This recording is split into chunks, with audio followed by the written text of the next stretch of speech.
have to search anything on Google or Safari anymore. Just go on TikTok, put something in. That's like Gen Z Google account for us. What's new with us? ChatGPT, AI. Hello everyone, I'm back at school. This is Kwantlen Polytechnic University. It's where I graduated for my post-secondary school with a degree in business administration field in accounting. And my university journey was one hell of a journey that I'm gonna share. If you're thinking of going to university in Canada or in British Columbia, if you are planning to move here, this is for you. Listen to my journey. It was insane. And I also have someone much younger than me that I will also ask about her own experience going here. So let's go. When I moved to Canada, I didn't come as international students, as most of us usually come here. I was a landed immigrant, but I was 19 years old and I had to go to high school. Back then, I was really obsessed with education, and education saved my life. And I will explain to you that in a moment as well, how education was important. Right now, in the news, we're hearing about the situation in Rwanda and DRC. So let me take you back to 1991 when my father died. So up until my father's death, I was going into a private school, a Congolese school, actually, because I was back then. And it was a better system because it was 6 years like what we have here versus a local Rwandan school. They had to do 8 years. So when I finished my high school, I was actually ahead because when I finished my primary, I should say, because I was only 12, went to high school in Bukavu, actually, from Kigali. We used to fly from Kigali to Kamembe. I know, good life I had. And so I really was looking forward to my next 6 years. Like I could see my life planned. So we need more stability in Africa because I could say, okay, now that I'm in high school, year one, in 6 years when I'm 18, I will be done. And then I'm going to go to university. Life will be amazing. So in my case, 12, 18, I was supposed to be done. It was 1990, I believe. So I was supposed to be done 6 years after that. Wow, 1996. That would have been my graduation. But life, it doesn't always work the way we plan it. And so what ended up by happening is we had my father died and they moved me to a local Rwandan school. So then that would have added another year because they put me back. They actually put me back in they had me redo the class because I did not speak in Rwanda. But still, I really loved education. In fact, during the genocide against the Tutsi, I was really determined to go back and study again, but that could not happen. So between 1994 up until 1995, I was in Bukavu and I could not go to school until the situation was good. But remember how I was obsessed with going to school, so I managed to actually re-enroll myself into my former high school, the Congolese school. Yeah, they had flooded the teachers and they had reorganized school. That really helped. So I believe for 1995, I went back to a high school. And that allowed me, when I came here in 1997, despite not being in a school between 1996 and 1997, history kind of repeated itself because 1996, I left DRC. That's when the first war in DRC started. So I fled to Kenya where I didn't speak English. Follow along, it's gonna be amazing. It's a good story. I have to give you the context. And there I was now in Kenya and I didn't speak English. I had to enroll myself in an English school, learn English. I went first to the American English school where they taught me how to say cap. Everything was sounding like cop, cap. But somehow I didn't find it adding value, so I switched to a British school. So I learned English in a British school. So, but see, that's not a formal high school. Um, when I left DRC in October, I was in what is equivalent to grade 11. So I was actually almost done. But I'd only done one semester, but I had really good grades. So when I came to Canada, despite being like 1 year without being in a sort of high school, but I told you 1997, I was supposed to graduate in 1996, and now I'm 19. So I had to enroll myself in high school, and because I had good grades, they actually allowed me to continue in grade 11. Wonderful. And so I did my grade 11 and grade 12 in Canada. It felt so easy because I went from taking like 20 courses when I was doing my formal high school to like taking maybe 5. It felt so easy. Anyway, then I enrolled myself in university. I got myself a scholarship to go study in Halifax, in St. Mary's University. So that's how it saved me, because it gave me focus. It gave me a purpose. It kept me going no matter what I had been through, which was a lot, not to mention the trauma you dealt with. And so, if you don't know the geography, that was in the East Coast. I went into Simon Fraser, St. Mary's in Halifax. It's where I met my actual wife, by the way, the lady who became my wife. So that's kind of cool. And I did about a year, and then I dropped out. Being an immigrant, guys, is not easy. There was so many responsibility. I had to send money to my sister. I found a way to help her. And yeah, and that was the end, I should say, of my university. Well, it felt like the end. It's very interesting, but it really crushed me because I really wanted to study. Always wanted to study. It's what had kept me going, as I just told you. So dropping out was soul crushing, especially if you're from Africa. Education is something we're obsessed. I'm talking about post secondary. We gotta have a degree, not even a bachelor degree, master's. Now, a bit of a story again. My parents were both educated, but they died when I was young. But even then, I feel my parents would not have forced me to go to a university, not directly at least. My dad had a way to get you to do things. I believe in studying in your high school, primary. University, at some point, I realized that you don't even need it in Canada, because when I dropped out and moved to a new city in Ottawa, I've traveled in Canada. You have to watch this. I've lived in Halifax, I've lived in Montreal, I've lived in Ottawa. So many provinces, many cities. I know this country, perhaps than most. And that's another thing you have to remember. You need to travel. You need to discover yourself. I've done that, especially when you're in your 20s and 30s, and you have to allow yourself to make mistakes. I've made many. So I left St. Mary's and even moved out of province. After a year, I was in my second year. I was studying accounting. Accounting was what I was always obsessed with because my father was an accountant. So leaving St. Mary's, I changed the province.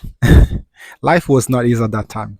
Being an immigrant, I was the only one. I didn't know anyone. I was on my own. I had to pay my own rent, my own bills, and I had to send money at home. For those of you who don't know, we used telephone system. I had to call home. In this case, my sister. She was still living in Africa. She needed my help, and a lot of money went into my phone calls. I once received a phone bill of $1,000. So thank you to the technology that has allowed us to do the communication using WhatsApp. We take that for granted, but it's been a life saving and money saving too. St. Mary's in Halifax was a great school. It's a good school. So living there, that was in 2000. After spending my summer in Japan, I also went to Hokkaido University of Education. I ended up in Ottawa, in Ontario. Ottawa is our capital, the capital of Canada. I didn't go to school then, but I found a job. And between 2000 until 2003, I was working, and I started to realize that even my boss in the companies I worked for, so that's at least 3 companies, they didn't have a post-secondary education. Mine started to open. yes, if you've never been here, most people here, and I think it's still true today, can progress through their career without having a degree. I mean, we know some of the founders, but that's an extreme, like Mark Zuckerberg, Bill Gates, they dropped out. But even in real life in Canada, you will see. So I was making good money, really, and my career was going somewhere without having a degree, only a year of post-secondary education. So that was good. I was like, oh, I can make money. But hey, being an African, I felt like something is missing. I need to have a degree.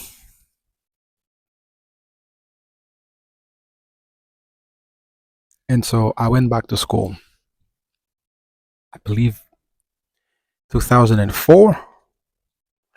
I applied at Simon Fraser now, another, those we call university, those, what do you call it? Elite or something league in the US. They like, yeah, in Canada we don't have like similar system, but it's not like an Ivy League, but it's an Ivy League-ish university. Those brand university. Simon Fraser is one of the biggest university in Canada. So I applied there, and they put me into a. I wanted to go in the business program, but there's certain things I didn't have, so they had to put me into Bachelor of Arts in the economy section. But I could switch because if there is a high demand and your grades, and in this case I dropped out. That's how it's a very interesting system. And so, and it was painful because I had to take the general classes, including biology. And I kept asking myself, if I want to study business, why am I studying biology? And that's very important. Post secondary education really depends on what you want to be. If you want to go into science, physics, I can see. If you want to go into business, it's another story. Mind you, I think going into university gave me the structure, gave me the critical thinking I need. It really puts you into this thinking. And there's a lot of great literature that I've read, in my case, because I did not grow into an English system, it was French system, so that helped. Uh, but you need to do your homework and research. What at the end of the day, it's what you want, because there's also trade programs, and I'm going to talk about that in another video. What that you can do and still succeed. I'm talking about being a plumber, or being an electrician. I wanted to study business, but at that time I understood this. I didn't want to be in a lecture hall with 100 students. I didn't want to study biology. It did not make sense to me. I was already working full time. I was making good money because some of the people I worked with had degrees. One person even had degree from, is it Oxford? Even had the MBAs. This is when Canada, I think, has been great. You don't need to have a fancy degree to do well if you can work hard or if you are smart enough. I happen to learn really fast. I can get information really fast. I can synthesize information. And so I guess that helped me make good money and have a good career. So I was working full time. So my motivation switched because usually go to school, at least for us, old school, to find a good job and make good money. But I was already making good money. I was just studying because I like to joke that I didn't feel that I was smart enough. I need to have a degree. And this, it is a prerequisite if you want to get into employment. You need to have a degree. They ask that. And you need to have work experience. Anyway, I enrolled at KPU then.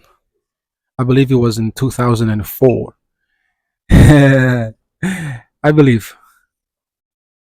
my years may be off, part time ish. But my life was also busy. I was not 100% focused. I would take one course, two courses. Before I knew it, 10 years had passed. I would finally graduate in 2016. And the way it happened was I got laid off in 2016. Here's another thing. You plan you're going to have a great job. You're going to do really well in life. You're going to go and kill it. You're going to find a job. And then you get laid off. Boom. So what do? Before we continue, I had the chance to meet a younger lady that I interviewed about what she's doing here. And she's Gen Z, so let's find out. And I'm just going to have a chat with someone much younger than me. As you can see, she's much younger than me. We just met at, what was the event? It was an industry insider event. Yeah, Industry Insider event. What was the event about again? You get to meet different panel members who are working in the industry, giving us insight how to work on your resumes and how to find job in your careers.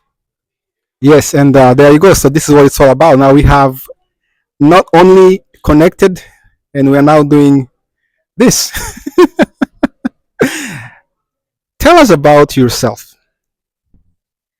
Hi guys, I'm Ishmeen. I study at KPU, almost in my last year for my degree, and yeah, looking for an accounting job. All right, she's looking for an accounting job. So why do you want to work in accounting? Mm, I feel like I'm good at numbers and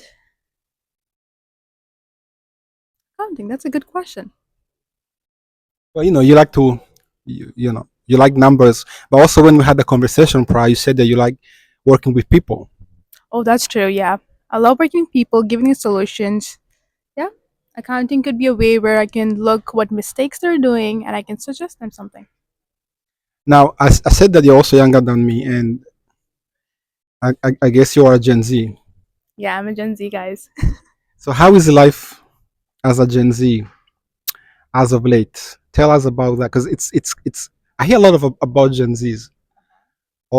My kids are Gen Z, but they are much younger, not your age, and you wanna be an accountant. So just draw us a picture about life as a Gen Z in our day and age, in the Trump new era, and the tariffs, the TikTok. TikTok, yeah. Yeah. I mean, TikTok is a new Google for us. How If about you you have hold to, this, and then you just do your thing. Yes. TikTok is a new Google for us. We don't have to search anything on Google or Safari anymore. Just go on TikTok, put something in. That's like Gen Z Google account for us. What's new with us? ChatGPT, AI, obviously. Um, you don't have to write those letters and those mails by yourself. You can just put those few words in ChatGPT, and they will come up with a better letter than Millionaire would can write. Easy learning. What else? Give me some suggestions, Charles. How we I learn don't know. English. Should we talk about dating life? Oh, that's interesting. Yes, yes. I think for you guys, people meet by actually meeting people. For us, we meet through Instagram, and yeah, sometimes you get catfished. Uh-huh. Yeah, it's tough out there, I guess. I found a Gen Z who is quite shy. She's more shy than me, but eventually, I'm just joking. Okay, I didn't know about that Instagram. So they just kind of, how do they say it again? Slide in a DM. Yeah, sliding into a DM, then probably a situationship, and then another situation. I don't know how many years, and then you end up maybe in a relationship. Yeah, I don't know. I don't think the relationship is a thing anymore. Not the, well, maybe I hear a lot of, I hear about the polyamor. Yeah, that's a thing where you date multiple people. Back to your accounting. Um, my last question is: so why did you choose accounting? Not and why did you choose? We are at KPU, Kwantlen Polytechnic University. We're not at the UBC or Simon Fraser. I see you guys. So why KPU? Because usually KPU is known as not like the elite, the fancy one. So what drew you to KPU? I feel like KPU has smaller classes. You can interact with your professor way easier than a UBC class, where you have like big conference rooms and you can only email your professors or something. Better smaller classes, easy to interact, closer to my house, and I think the culture, Okay. overall culture, I like KPU's culture. All right. You heard Ishmin? Oh, you got it right. Yeah. Thank you for doing this, and I guess maybe we may talk again in the future. Would you like that? Sure, I would love that. Cool.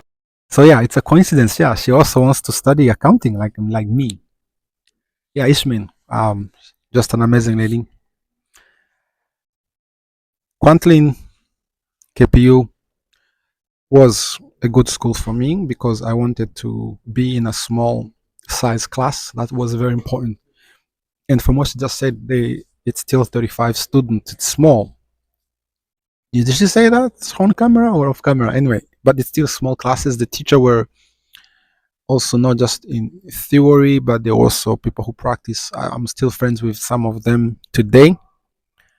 The campus was small. It felt more like a homey vibe when I came here versus those big university. It's not a brand university. Most people may have never heard of it because when you come to study to in our province in BC, in Vancouver, you usually hear about UBC, University of British Columbia. It's one of the biggest university in Canada, definitely an I League. But there's also KPU. No, they did not pay me for this, but I love this. I've loved studying here. The experience was what I was looking for, at least from the business point of view. They also have an amazing fashion design school. Lululemon guy, I think it's named after them. And trade programs as well, and the craft beer. So if you're in Africa and you are thinking of a school, don't just look at UBC or if you're coming here or other big university brand name, McGill, Montreal. Also consider KPU if it's for you in terms of what you want to study. Mostly the tuition here is not as much as UBC, and that I like. I think nothing has changed. Go and check. I'm not gonna check for you. But yeah, that's I think I covered it all. And I was back here for an industry leader conference event. I'm trying to be more involved in this KPU alumni community. So if you are one of them, let's connect. They featured me in their magazine. I'm also their face for their campaign, for their recruitment campaign, education. They do this social media. I'm the face. They've put my face on them. What a journey it's been. Yeah, I did graduate. I don't know if I said that. I have my degree. My suggestion is, yeah, do your homework. Look at the many university. Know where you want to study. Uh, See if the university. Don't just look at the brand name the university usually here. Know that is not even just like KPU type of school. There's also colleges. We have Capilano as well. That's here. We have Langara as well. It's gonna expand. Also, good schools in their own right. I think the tuition will be a biggest factor into this because hey, if I'm gonna study on accounting,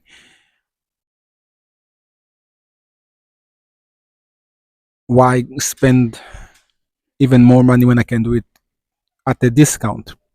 Does that have an impact on your employment? I think if you went to a UBC, of course, some jobs because they have a bigger network, they are also the oldest. KPU is not; it's been there since the 80s, but we are getting there. So as our KPU family alumni grows, definitely we're gonna be in more workplaces and we're gonna be able to expand our reach. But I guess one of the biggest benefits is yeah, UBC. Of course, it's been here for 100 years. I don't know exactly how many years, but I can see that playing being a factor, but it should not be a deal breaker. I'm doing okay, and I went to KPU. At least I think I'm doing okay. Am I doing okay? What do you think? Tell me in the comment, guys. That has been my university journey. I've never shared this on camera until now. I've never really talked about it. There's a lot of stigma. There's a lot of I don't call it. We hold back when we are from the continent of Africa because we don't want to say things because we don't want to be judged. But hey, I've said it. I dropped out. I changed school how many times? 3 times. But I graduated and it took me a long time. I will see you in the next video.